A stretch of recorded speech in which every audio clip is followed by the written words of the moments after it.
Hey there, friends, and welcome back to another 3-Minute Thoughts. My name is Derek, and in the next 3 minutes, we're going to take a look at Deuteronomy chapters 32 through 34 and finish up the book of Deuteronomy. But we're also going to add in Psalm chapter 91. If you remember, we're going through through the Bible chronologically. And as we go through the Bible chronologically, that means that some things are going to seemingly be out of order because, well, they're not how we're used to reading them.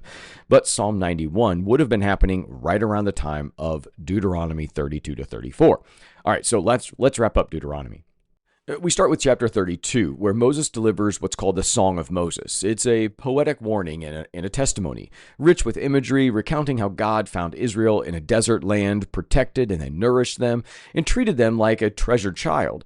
But Israel grew comfortable and rebellious, forgetting the God who gave them everything. So here Moses sings of how God will bring justice, even through foreign nations, but he will not abandon his people forever. The song serves as a reminder. God is faithful even when his people are not.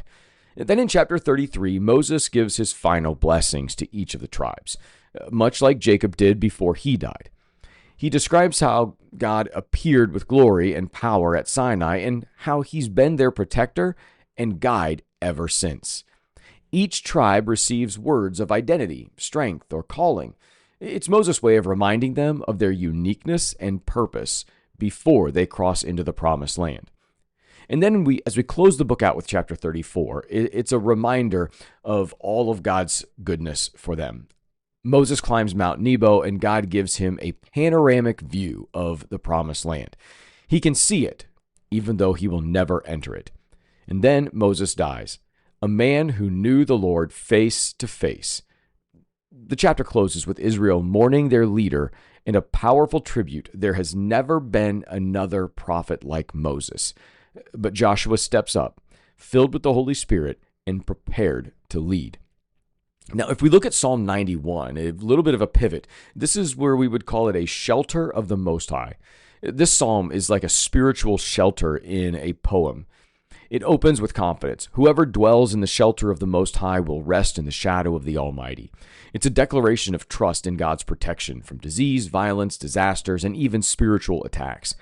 Angels are promised as guardians, and the psalm ends with God himself speaking, "Because they love me, I will rescue them."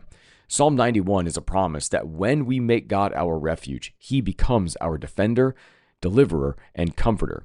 These words are powerful words of reminder for all of Israel as they await entrance into the promised land, having a change in leadership, trusting that God is the ultimate leader and guide for them. Be well, friends.